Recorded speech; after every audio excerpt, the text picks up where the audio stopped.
కథల కథలకు స్వాగతం. ఈరోజు కథ ఆదర్శ గురువు. శోభనాద్రిపురం గ్రామాధికారి భూషయ్య ఆ గర్భ శ్రీమంతుడు. అతనికి ఒక్కనొక సంతానం సంజీవుడు.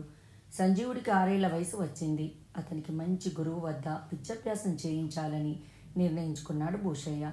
ఆ ప్రాంతంలో చదువు నేర్పే గురువులలో ఒక ఉత్తముడిని గుర్తించి తనకు తెలపమని గుమస్తా శ్రీరంగానికి పురమాయించాడు భూషయ్య. యజమాని ఆజ్ఞ మేరకు శ్రీరంగం ఆ ఊళ్ళోనే కాక చుట్టుపక్కల ఉన్న ఊళ్ళన్నీ బాగా వాకపు చేశాడు. చివరికి విఠలయ్య, రాఘవయ్య అని 2 గురువులను ఎంపిక చేశాడు. వాళ్ళిద్దరు పిల్లలకు చక్కగా పాఠాలు చెప్తారని పేరుంది. అయితే వారిలో ఎవరిని ఎంపిక చేయాలా అని శ్రీరంగం తర్జన పడ్డాడు. ఎటూ తేల్చుకోలేక ఆ విషయాన్ని భూషయ్యకే వదిలేశాడు.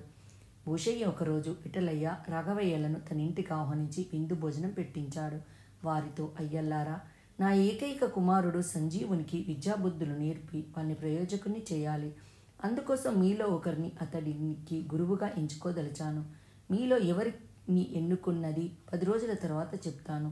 అప్పటిదాకా మీరు మా ఆతిథ్యాన్ని స్వీకరిస్తూ ఇక్కడే ఉండాలి అన్నాడు. అందుకు విఠలయ్య, రాఘవయ్య అంగీకరించారు. భూషయ్య ప్రతిరోజు సకల సౌకర్యాలతో వారిద్దరికీ అతిథి మర్యాదలు చేయసాగాడు. అలాగే ప్రతి క్షణం వారిద్దరిని గమనించసాగాడు. 10 రోజులు గడిచాయి. అయ్యా, మీరు పెట్టిన గడువు పూర్తయింది. మీరెవరిని ఎంపిక చేశారో తెలుసుకోవచ్చా అని ఆతృతగా ప్రశ్నించాడు శ్రీరంగం. అందుకు భూషయ్య చిరునవ్వు నవ్వి, మావాడికి సరైన గురువు రాఘవయ్యే అని చెప్పాడు. రాఘవయ్యే సమర్థుడని మీరెలా భావిస్తున్నారు అని ప్రశ్నించాడు శ్రీరంగం ఉత్సుకతతో. దానికి భూషయ్య, ఈ 10 రోజుల్లో నేను వాళ్ళ ప్రతి కదలికను గమనించాను. గురువు అనేవాడు ఆదర్శంగా ఉండాలి, నైతిక విలువలను పాటించాలి, శిష్యులకు నీతిని బోధించి తాను అందుకు విరుద్ధంగా వ్యవహరించే గురువు అసలైన గురువు కానే కాదు.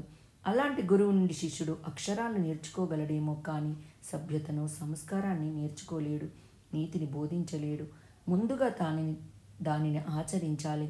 అలాంటి వాడికి ఎదుటివాడికి చెప్పే హక్కు ఉంటుంది. రాఘవయ్య ఈ విషయంలో ఆదర్శంగా ఉన్నాడు. విఠలయ్య చెప్పే నీతి వాక్యాలకు, అతని ప్రవర్తనకు పొంతన లేదు. అందుకే నేను రాఘవయ్యని ఎన్నుకున్నానని చెప్పాడు. భూషయ్య నిర్ణయం 100కి 100 సమంజసమైంది అనిపించింది శ్రీరంగానికి. భూషయ్య విఠలయ్యకు కొంత డబ్బిచ్చి పంపించాడు. రాఘవయ్యను సంజీవునికి గురువుగా నియమించాడు. నిజమే కదా. నీతులు చెప్పడం కాదు, వాటిని పాటించాలి కూడా. ఈ కథ మీకు నచ్చినట్టయితే లైక్ చేయండి, కామెంట్ చేయండి, సబ్స్క్రైబ్ చేయండి. నోటిఫికేషన్ల కోసం పక్కనే ఉన్న బెల్ ఐకాన్ క్లిక్ చేయండి. Thank you.